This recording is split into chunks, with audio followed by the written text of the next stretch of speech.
Good morning मेरे प्यारे दोस्त। आज आपके सामने आपके बड़े भाई यादव मैथ राइडर सर। देखिए, अगर आप 2025 में बिहार बोर्ड एग्जाम देने वाले हैं या तो किसी भी बोर्ड का एग्जाम देने वाले हैं तो मेरे प्यारे बच्चे इस थ्योरी को जरूर देखिएगा, ठीक ना। हम चैप्टर वाइज आपको थ्योरी पहले देने की कोशिश करेंगे, उसके बाद आपका उसका सॉल्यूशन और उसके बाद उसका जो है ना आपका ऑब्जेक्टिव क्वेश्चन जाएगी। ओके, तो देखिएगा, आज आपको चैप्टर नंबर 1 है आपका वास्तविक संख्या, उसी का आपको थ्योरी मिलेगा। जब तक आप थ्योरी क्लास नहीं कीजिएगा, इस चैप्टर से पूछा गया एक भी क्वेश्चन आपसे डील नहीं हो पाएगा। और जो भी इससे ऑब्जेक्टिव क्वेश्चन पूछा जाएगा, अगर थ्योरी करिएगा तो जो भी ऑब्जेक्टिव क्वेश्चन पूछा जाएगा आप डायरेक्ट देखते के साथ मारिएगा। ओके, और ये इतना ही नहीं, आपको ऑल कंपटीशन के लिए भी बहुत इलिजिबल होगा। ओके, तो छोटो, ये आपको जो थ्योरी क्लास है ना, इसको देखना ना भूलें। ओके, देखिए, आपको कहता है नंबर 5 की वास्तविक संख्या कहते किसको है। आइए तो 5-6 का क्वेश्चन है जी कि वास्तविक संख्या किसको कहते हैं। तो परिमेय और अपरिमेय दोनों का जो है ना मिश्रित रूप को ही क्या कहते हैं, वास्तविक संख्या कहते हैं। परिमेय और अपरिमेय के मिश्रित रूप को ही वास्तविक संख्या कहते हैं। लेकिन मेरी टॉपिक चालू होता है, इस टॉपिक में आपको एल्गोरिथम के बारे में पढ़ना। एल्गोरिथम क्या होता है, छोटी छोटी बातों को हम लोग डिफाइन करके चलेंगे। कहते हैं एल्गोरिथम क्या होता है, यह सुपरिभाषित चरणों की एक श्रृंखला होती है। एल्गोरिथम क्या है, यह सुपरिभाषित चरणों की एक श्रृंखला होती है जो एक विशेष प्रकार की समस्या को हल करने की एक प्रक्रिया विधि प्रदान करती है। यानी कहा जाए तो एल्गोरिथम एक प्रकार की विधि है जो कि किसी भी प्रश्न को सॉल्यूशन करने का एक जो है ना प्रक्रिया को व्यक्त करती है। एल्गोरिथम क्या है, एल्गोरिथम एक प्रकार की विधि है जो किसी भी प्रश्न को हल करने के लिए लागू किया जाता है। जैसे माने जैसा बोल सकते हैं। ओके, फिर कहता है परमेयका के बारे में आप जानते हैं क्या। किसी भी प्रमेय को सिद्ध करने के लिए परमेयका का जो है ना यूज किया जाता है। परमेयका ऑलरेडी सिद्ध किया हुआ एक कथन होता है। कहता है यह सिद्ध किया हुआ कथन होता है और इस एक अन्य कथन को सिद्ध करने में प्रयोग करते हैं। और इसका प्रयोग कहां करते हैं, किसी अन्य कथन को सिद्ध करने के लिए करते हैं। नेक्स्ट पॉइंट कहती है यूक्लिड विभाजन परमेयका। आप इस टॉपिक के अंदर पढ़ेंगे यूक्लिड विभाजन एल्गोरिथम क्या है, और यहां पे बोला यूक्लिड विभाजन परमेयका क्या। तो यूक्लिड विभाजन परमेयका और यूक्लिड विभाजन एल्गोरिथम दोनों सेम टू है, ठीक ना, सिर्फ बस बोलने का फर्क होता है। कहता है यूक्लिड विभाजन परमेयका किसको कहेंगे। कहता है यूक्लिड विभाजन परमेयका के अनुसार एक धनात्मक पूर्णांक a को किसी अन्य धनात्मक पूर्णांक b से विभाजित करने पर भागफल q और शेषफल r प्राप्त होता है तथा शेषफल r या तो शून्य होता है या भाजक b से छोटा होता है, अर्थात 0 less than equal to r less than b होता है। क्या बात समझ में आया। यूक्लिड विभाजन परमेयका किसको कहेंगे। कहता है यहाँ पे दो पूर्णांक होता है, एक पूर्णांक a होता है और एक पूर्णांक b होता है। जो a होता है बड़ा और b होता है छोटा। तो बड़ा में हम छोटा से भाग देंगे। कहने का अर्थ है कि जब हम b से a में भागा देंगे तो मेरा भागफल क्या आएगा, तो मेरा भागफल q आएगा।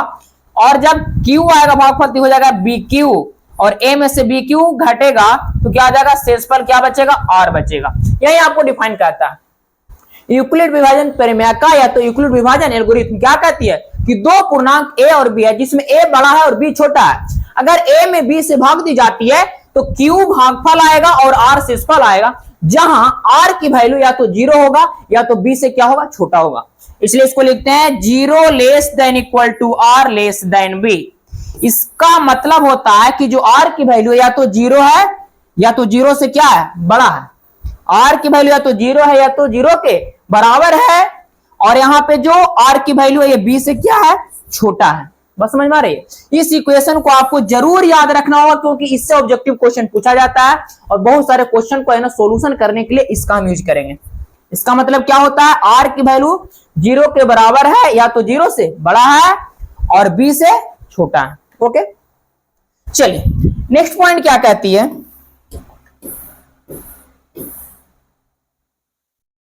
चलिए क्या बोलता है, कहता है यही यूक्लिड की विभाजन परमेयका है। यानी बड़े नंबर में छोटे नंबर से भाग देने के बाद जो भागफल और शेषफल आती है, यही क्या है, यूक्लिड विभाजन परमेयका, और इसी को कहते हैं यूक्लिड विभाजन एल्गोरिथम। चलिए नेक्स्ट पॉइंट कहती है साधारण शब्दों में भाज्य बराबर भाजक गुना भागफल प्लस शेषफल। अरे बात तो वही तो आई, आप पढ़े होंगे भाग जांच करने की विधि। भाग जांच करने की विधि क्या होता है, भाज्य बराबर भाजक गुना भागफल प्लस शेषफल, भाज्य बराबर भाजक गुना भागफल प्लस शेषफल। तो यहां हम क्या किए थे, b से भागा दिए थे a में, तो मेरा भागफल आया था q और शेषफल क्या आया था, शेषफल मेरा आ गया था क्या जी, r आ गया था। तो यहाँ पे b को क्या कहेंगे, जिससे हम भाग देते हैं ना उसको भाजक कहते हैं। तो यहाँ b क्या होगा, आपका b होगा यहाँ पे भाजक, और जिसमें भाग देते हैं उसको भाज्य कहते हैं, भाज्य। और जब छोटी नंबर से बड़ी नंबर में भाग देने के बाद जो नंबर आती है उसको भागफल कहते हैं। तो यहाँ पे q क्या हो जाएगा, भागफल हो जाएगा, और नीचे जो नंबर आते हैं उसको कहते हैं शेषफल। ओके, सही बातों को आप जरूर जानिए। चलिए नेक्स्ट पॉइंट कहती है आपको यूक्लिड विभाजन एल्गोरिथम क्या। हम बार बार बोल रहे हैं कि यूक्लिड विभाजन एल्गोरिथम को ही हम कहते हैं यूक्लिड विभाजन प्रमेय क्या, यानी सेम टू वर्ड वो हो जाता। ओके, इसलिए बताने की जरूरत नहीं है। चलिए नेक्स्ट पॉइंट पे चलते हैं। देखिएगा यूक्लिड विभाजन एल्गोरिथम की कुछ नोट पॉइंट है, इस नोट पॉइंट को जरूर करिए, क्योंकि नोट पॉइंट से ही ना जो वन शॉट होती है उसी से ऑब्जेक्टिव क्वेश्चन पूछ लिया जाता है। कहता है यूक्लिड विभाजन एल्गोरिथम न केवल बड़ी संख्याओं का एचसीएफ निकालने में उपयोगी है, बल्कि यह उन एल्गोरिथम में से एक है जिनका प्रयोग कंप्यूटर में सबसे पहले एक प्रोग्राम के रूप में किया गया था। सिर्फ बड़ी बड़ी नंबर को एचसीएफ निकालने के लिए यूक्लिड विभाजन एल्गोरिथम है ना जो लागू नहीं है, यह कंप्यूटर में है ना एक प्रोग्राम के रूप में भी लागू किया गया था। ओके, चलिए सेकंड पॉइंट कहता है यूक्लिड विभाजन प्रमेय का और यूक्लिड विभाजन एल्गोरिथम आपस में इतने अंतर्निहित है कि हम प्रायः यूक्लिड विभाजन प्रमेय को ही यूक्लिड विभाजन एल्गोरिथम समझ लेते हैं। यानी इतना दोनों में जो है ना, इतना दोनों में दैट मींस इतना अंदरूनी है ना, यानी दोनों नाम एक जैसा लगता है, दोनों में इतना कहें इतना घनिष्ठता है कि दोनों में कोई डिफरेंट ही पता नहीं चलती, एकदम सेम टू ही लगता। नेक्स्ट पॉइंट कहती है यहां यूक्लिड विभाजन प्रमेय का या तो एल्गोरिथम का कथन केवल धनात्मक पूर्णांकों के लिए ही है, परंतु इसे शून्य के अतिरिक्त सभी पूर्णांकों के लिए लागू किया जा सकता है। इसको जो है ना छोटू, यूक्लिड विभाजन एल्गोरिथम को ऋणात्मक संख्या के लिए लागू नहीं किया जा सकता, केवल किसके लिए, धनात्मक संख्या के लिए। किसके लिए, केवल धनात्मक संख्या, लेकिन हाँ यह शून्य के लिए लागू नहीं होगा, परंतु इसे शून्य के अतिरिक्त सभी पूर्णांकों के लिए लागू किया जा सकता है। नेक्स्ट आपको कहता है माना कि सी और डी दो पूर्णांक है, यदि आर शेषफल हो तो C equal to D into Q plus R. कहता सी और डी दो पूर्णांक है, सी और डी दो पूर्णांक है, तो सी बराबर D into Q plus R, जहां zero less than equal to R less than D, तब HCF C D equal to HCF D R है। यानी कहने का अर्थ कुछ नहीं है, कहता सी और डी दो पूर्णांक है, सी और डी दो पूर्णांक है, जिसमें बड़ा कौन होगा, तो सी सबसे बड़ा होगा, सी सबसे बड़ा होगा और डी छोटा होगा। डी छोटा होगा तो डी से हम भागा दे देंगे सी में, डी से हम भागा दे देंगे तो शेषफल क्या मेरा आएगा जी, शेषफल मेरा क्या, शेषफल तो मेरा आर आता है, और मेरा जो भागफल क्या आता है, भागफल तो क्यू आता है। चलिए जब भागफल क्यू आता है आपका और शेषफल आर आता है, तो यहां पे देखिए बात क्या करती है, सी बराबर D into Q plus R. अरे बाबू आगे बढ़े ना कि ए बराबर B into Q plus R, तो वहां एक पूर्णांक बी था, ए और बी लिए थे और यहाँ सी और डी लिया, तो वही बात को लिखा है, और समझ में आ रही है। चलिए इसीलिए फिर कहता, इसी के अकॉर्डिंग कहता है कि एचसीएफ सी डी, इसका मतलब हुआ कि बताइए सी और डी का एचसीएफ क्या होगा। तो यहां पे बताइए छोटा नंबर कौन है, बड़ा नंबर कौन है, तो यहां पे सी है जो क्या है, सी है जो क्या है, बड़ा नंबर है, और डी है जो क्या है, छोटा नंबर है। तो सी और डी का एचसीएफ क्या होगा, तो एचसीएफ होगा डीआर। एचसीएफ क्या होगा, डीआर। डीआर का मतलब होगा जो लास्ट वाला भाजक आपका होगा ना, लास्ट वाला भाजक ही आपका क्या होगा, एचसीएफ होगा। तो यहाँ पे एचसीएफ या तो डी हो सकता है या तो आर भी हो सकती है, जब तक शेषफल जीरो नहीं आ जाता जब तक हमको आगे बढ़ते रहना। तो सीडी का एचसीएफ क्या आएगा, या तो डी आएगा या तो आर, यानी लास्ट वाला जो है ना, लास्ट भाजक ही आपका क्या होगा, एचसीएफ होगा। बात समझ में आ रही है। चलिए नेक्स्ट पॉइंट पे हम चर्चा करेंगे। देखिएगा इसमें एक पॉइंट और बोलता है, कहता है किसी पूर्णांक n के लिए HCF n0 equal to n होगा। यानी कह दे कि 2 जीरो का एचसीएफ क्या होगा, तो 2 जीरो का एचसीएफ कितना होगा, 2 होगा। सबसे इंपॉर्टेंट पॉइंट है ये जी, अगर ये नहीं जानेंगे और डायरेक्ट क्वेश्चन आ जाएगा आप नहीं कर पाएंगे।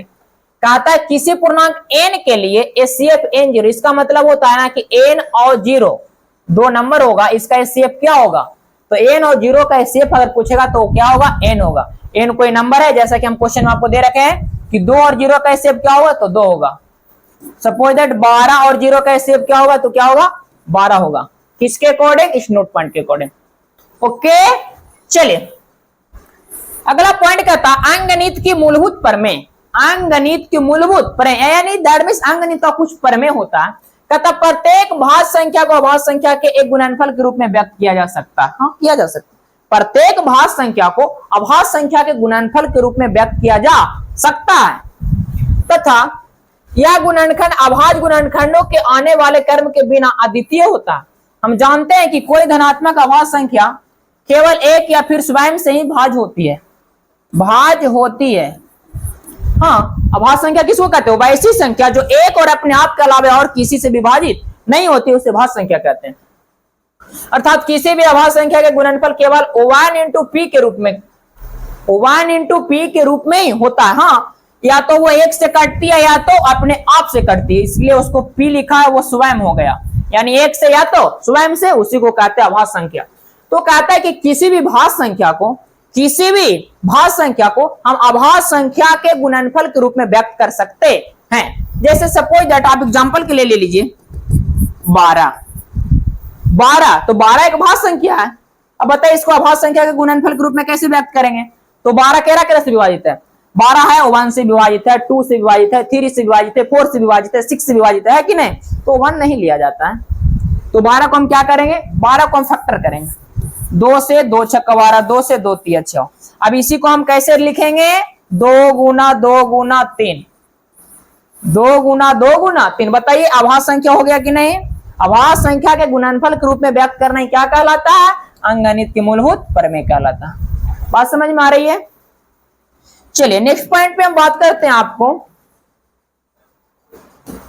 इसमें सबसे इंपॉर्टेंट बात करते हैं आपका एक है लघुत्तम समावर्तक एलसीएम, और इसी में बात आएगा महत्तम समावर्तक एचसीएफ। दोनों पॉइंट को बहुत अच्छे तरीके से समझने की कोशिश कीजिएगा, क्योंकि इस चैप्टर में आपको एलसीएम और एचसीएफ के बारे में ही चर्चा किया। ओके, तो एलसीएम क्या होता है, एलसीएम का फुल फॉर्म होता है lower common multiple, lower common multiple. LCM का फुल फॉर्म होता है लोअर कॉमन मल्टीपल, और एलसीएम को क्या कहते हैं, हम लसा भी कहते हैं। एलसीएम को क्या कहते हैं, लसा, और लसा का फुल फॉर्म होता है लघुत्तम समावर्तक, लघुत्तम समावर्तक। और ऐसे एलसीएम का फुल फॉर्म कहते हैं लोअर कॉमन मल्टीपल। तो हम बात करते हैं कि लघुत्तम समावर्तक कहेंगे किसको, सबसे बढ़िया इसका डिफाइन अच्छे से कीजिए। अगर अच्छे से डिफाइन करते हैं ना, इसका क्वेश्चन आप डील कर सकते हैं, अच्छे तरीके से कर सकते हैं। तो लघुत्तम समावर्तक किसको कहेंगे, कहता वैसी छोटी से छोटी संख्या, वैसी छोटी से छोटी संख्या जो दिए गए प्रत्येक संख्या से विभाजित हो जाती है। वैसी छोटी से छोटी संख्या जो दिए गए प्रत्येक संख्या से विभाजित हो जाती है, एलसीएम कहलाता है। याद हुआ जी, वैसी छोटी से छोटी संख्या जो दिए गए प्रत्येक नंबर से विभाजित हो जाती है, एलसीएम कहलाता है। देखिए यहां पे बात आया कि एलसीएम को हम पकड़ेंगे कैसे, एलसीएम को हम पहचानेंगे कैसे।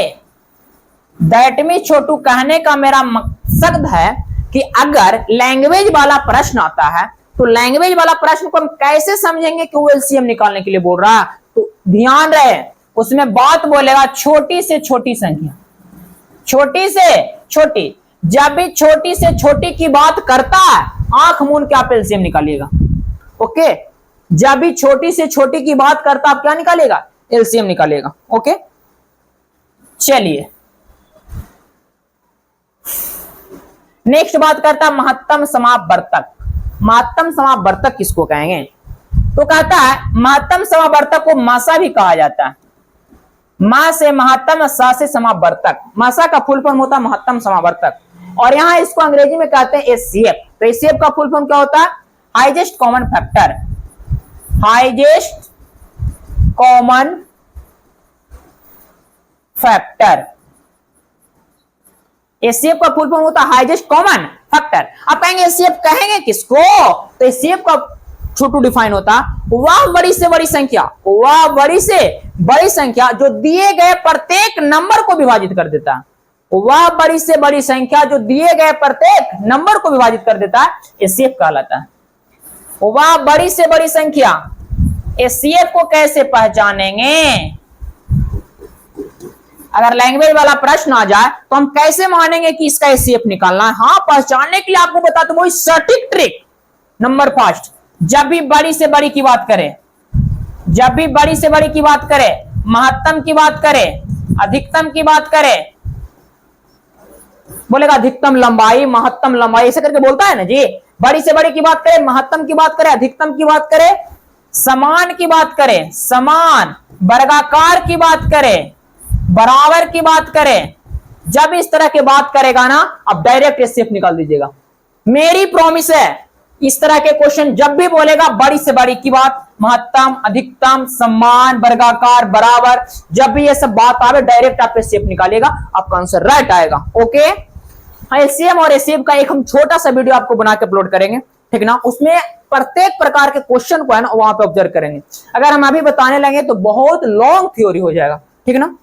चलिए देखिएगा, एलसीएम और एचसीएफ में कोई रिलेशनशिप होती है। एलसीएम और एचसीएफ में कुछ रिलेशनशिप होती है, उसको हम लोग देख लेते हैं। देखिएगा, कहता है मासा गुना लासा इक्वल टू एक संख्या गुना दूसरी संख्या, यानी पहली संख्या गुना दूसरी संख्या बराबर एलसीएम गुना एचसीएफ होता है। पहली संख्या गुना दूसरी संख्या बराबर एलसीएम गुना एचसीएफ। पहली संख्या गुना दूसरी संख्या इक्वल टू एलसीएम गुना एचसीएफ। अच्छा, अब हम तो एक थ्योरी जाने यहाँ पे, इसको से हम बहुत सारा क्वेश्चन जो है ना फॉर्मूला बाहर कर सकते हैं। देखिएगा, एक एलसीएम हुआ और एक एचसीएफ हुआ। पहली संख्या को हम ए कहेंगे और दूसरी संख्या को हम बी कहेंगे। तो कहता है कि एचसीएफ बराबर क्या होगा, तो हाँ, एचसीएफ को हम इधर रखेंगे और एलसीएम को इधर करेंगे तो क्या हो जाएगा, बटा में आ जाएगा, तो बटा एलसीएम हो जाएगा। यानी पहली संख्या गुना दूसरी संख्या बटा एलसीएम। एचसीएफ बराबर पहली संख्या गुना दूसरी संख्या बटा एलसीएम। फिर सेकंड फार्मूला क्या बनाएंगे, एलसीएम बराबर, तो अब क्या हम एलसीएम को इधर रखेंगे, एचसीएफ इधर आएगा तो बटा में हो जाएगा। तो हो जाएगा क्या, एलसीएम बराबर पहली संख्या गुना दूसरी संख्या बटा एचसीएफ। बात समझ में आ रही है? अब हम निकालेंगे पहली संख्या, तो जब हम पहली संख्या निकालेंगे, ये निकालना है तो ये इधर से इधर जाएगा तो बटा में चल जाएगा, तो हो जाएगा एलसीएम गुना एचसीएफ बटा दूसरी संख्या। एलसीएम गुना एचसीएफ बटा दूसरी संख्या। उसी प्रकार हम निकालेंगे दूसरी संख्या, तो इसको इधर ही रखेंगे, पहली संख्या इधर चल जाएगा तो बटा में आ जाएगा, तो हो जाएगा एलसीएम गुना एचसीएफ बटा पहली संख्या। क्या बात समझ में आ रही है जी? चलिए नेक्स्ट पॉइंट पे हम चर्चा करते हैं।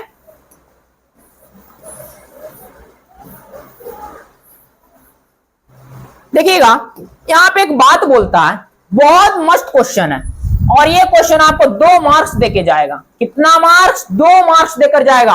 कहता दिखाएं कि किसी प्राकृतिक संख्या n के लिए संख्या 6 के पावर n का अंक 0 पर कभी समाप्त नहीं हो सकता।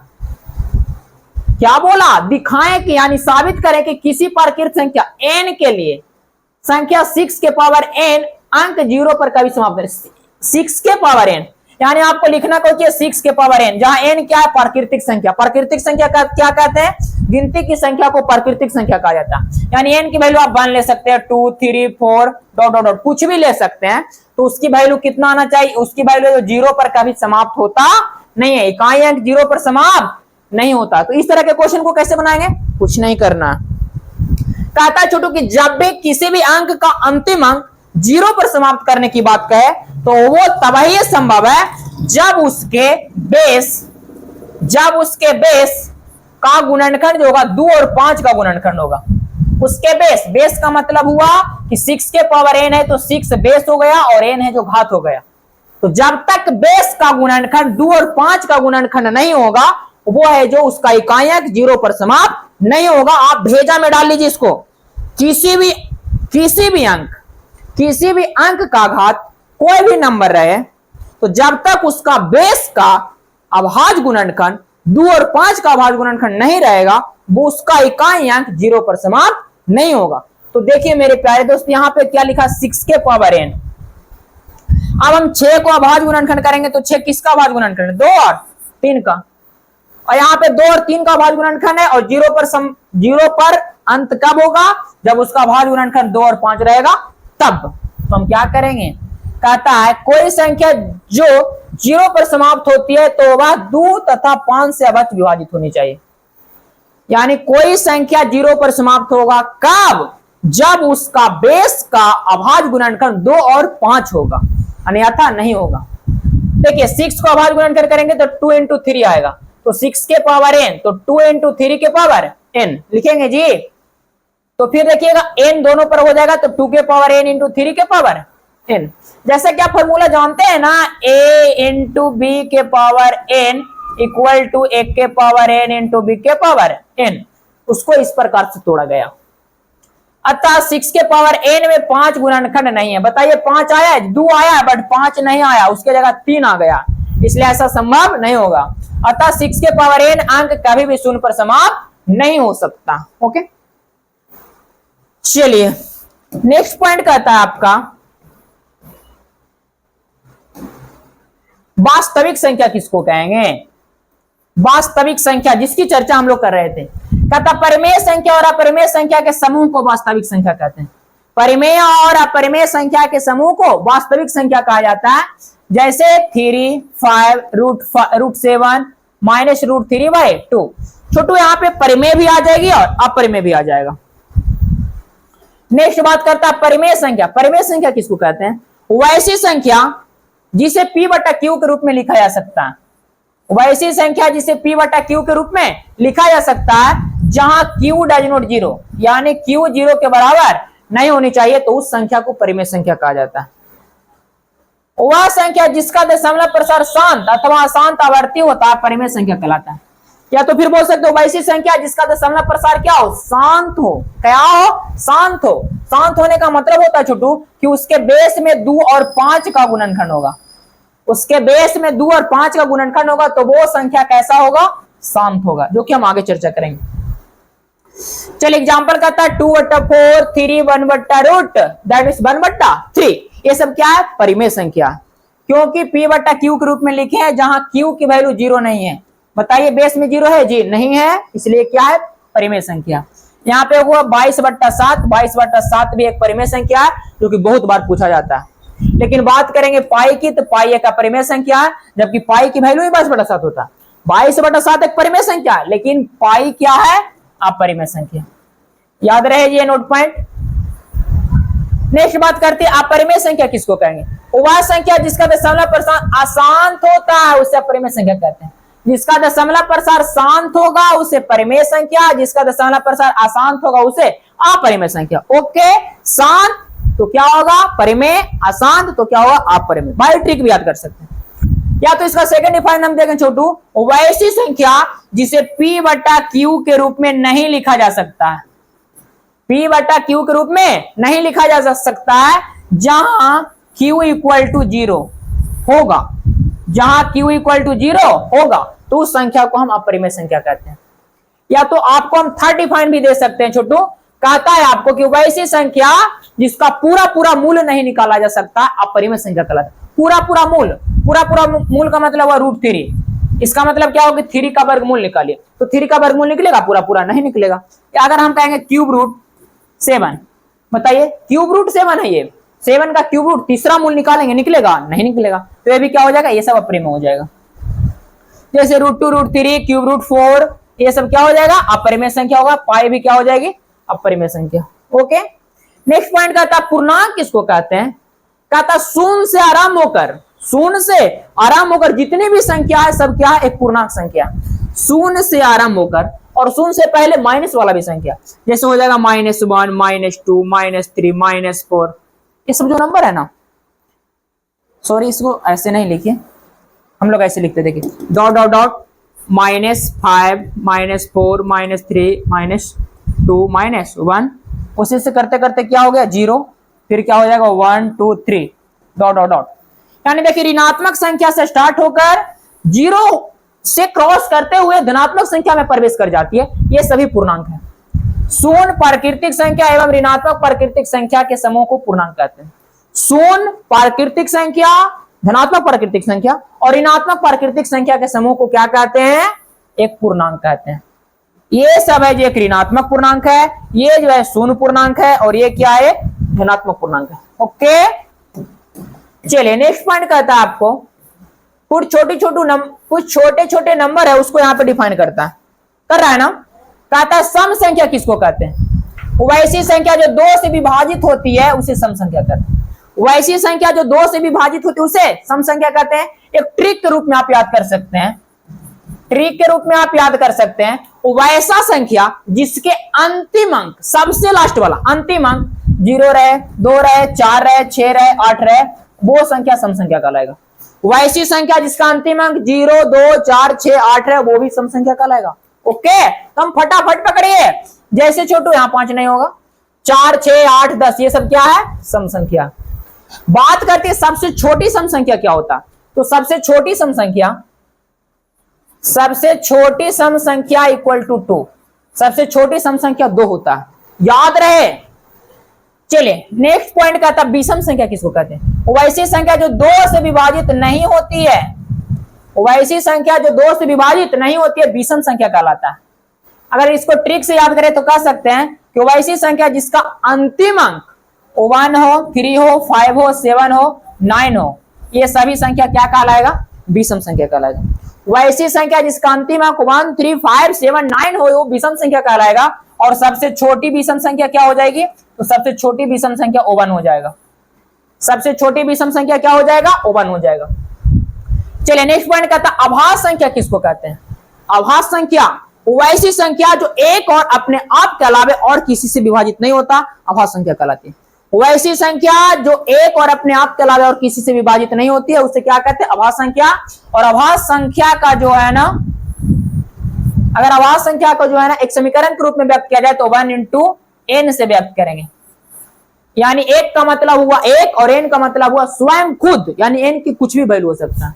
यानी कहा जाए कि आभास संख्या का व्यापक रूप क्या होगा? तो आभास संख्या का व्यापक रूप 1 into n होगा।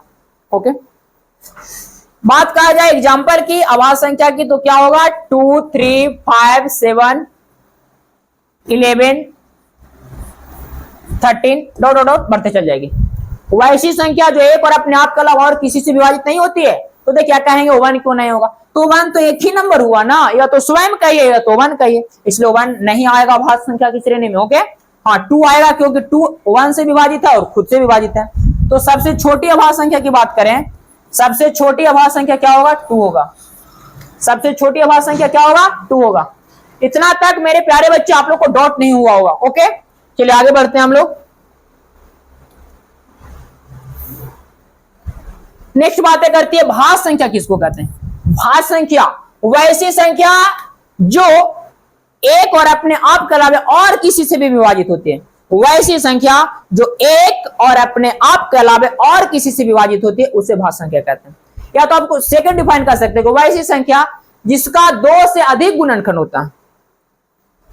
क्या बोलता है? वह संख्या जिसके 2 से ज्यादा गुणनखंड होते हैं भाज्य संख्या कहलाता है। हाँ, वैसी संख्या जिसका 2 से ज्यादा गुणनखंड होता है उसे क्या कहते हैं? भाज्य संख्या।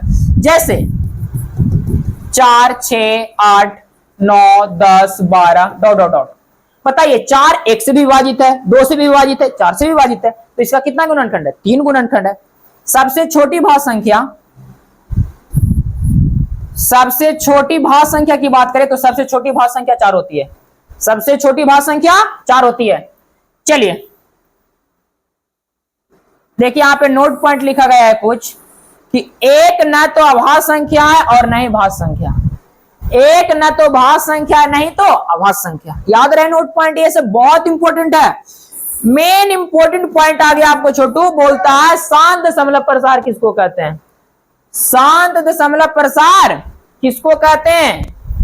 कहता है जिन परिमेय संख्याओं का हर 2 के पावर n इंटू 5 के पावर m के रूप का होता उनका दशमलव प्रसार शांत होता। किसी भी संख्याओं का दशमलव प्रसार शांत कब होगा? जब उसके हारों का जो गुणनखंड होगा वो 2 और 5 का गुणनखंड होगा। उसको हरों का गुणनखंड क्या होगा, 2 और 5 का होगा। जब उसके हर में 2 और 5 का अभाज्य गुणनखंड दिख गया वो क्या होगा, शांत होगा। भाई ट्रिक पकड़ने की कोशिश कीजिए। ओके, कुछ नहीं हमको दिखना है, जब किसी भी परिमेय संख्या के हर में अगर उसका हर का गुणनखंड 2 और 5 आ गया तो वो शांत होगा। सिर्फ 2 भी आएगा तो वो शांत होगा, सिर्फ 5 भी आएगा तो वो शांत होगा, 2 और 5 दोनों आएगा तो भी शांत होगा। लेकिन 2 आएगा और 5 के अलावा 3 आ जाएगा तो वो शांत नहीं होगा। या तो सिर्फ 2 आवे, या तो सिर्फ 5 आवे, या तो 2 और 5 दोनों आवे तब शांत होगा, इसके अलावा वो शांत नहीं होगा।